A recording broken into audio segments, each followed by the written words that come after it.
Kola Bello, currently playing keyboards and tour with Ellie Goulding on the Delirium World Tour. Welcome.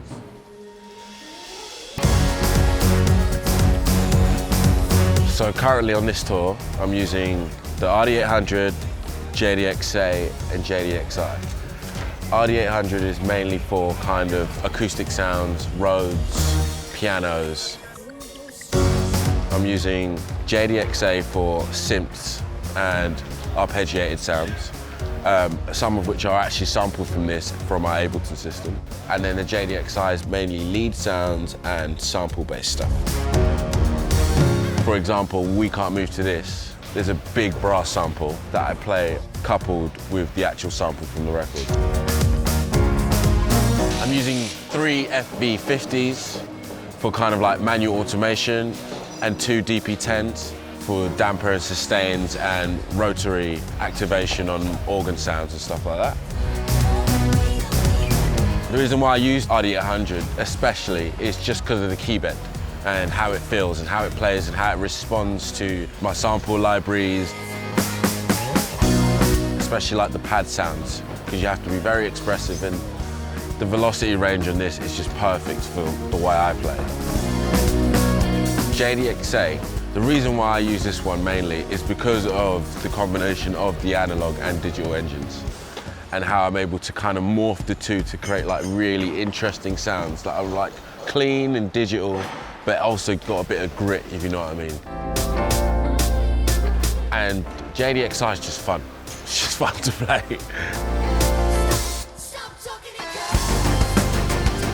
My history of Roland goes back quite a few years now. I started out with Tiny Temper and Ret 3.2.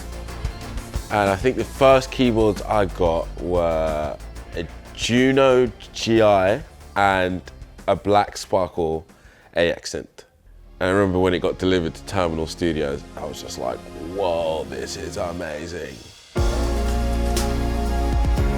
I used those keyboards along with the Jupiter 80, Jupiter 50 and various RDs on Ret 3.2, Tiny Temper, Alex Clare, Kate Stewart, Gentleman's Dub Club and various other acts.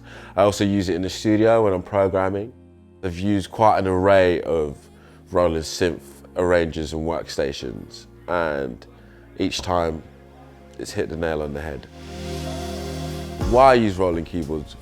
Flexibility, great range of keyboards from synths to workstations and arrangers. All of them have different feels, different actions, and I believe as a keyboard player and someone who plays synth sounds as well as acoustic sounds, I feel like whatever it is you do and whatever your playing style, you're able to find a keyboard that fits right for you and that is able to go above and beyond anything that you could even fathom.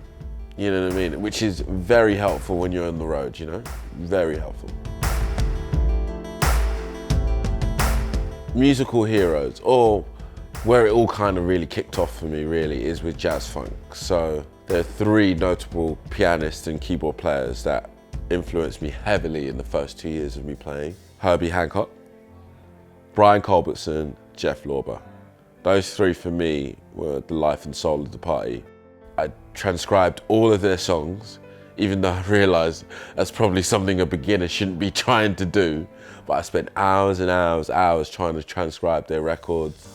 I remember one in particular, Jeff Lorber's Surrepetitions, I believe, off his He Had a Hat album. It took me about 2.5 months to be able to play 3 minutes of that.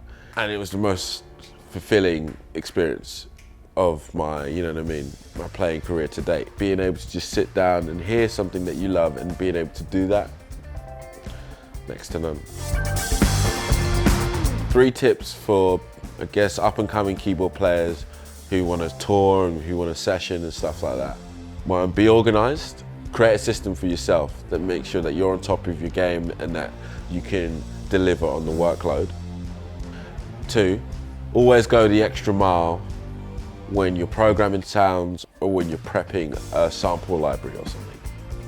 Always put in that extra 10% because it does go a long way.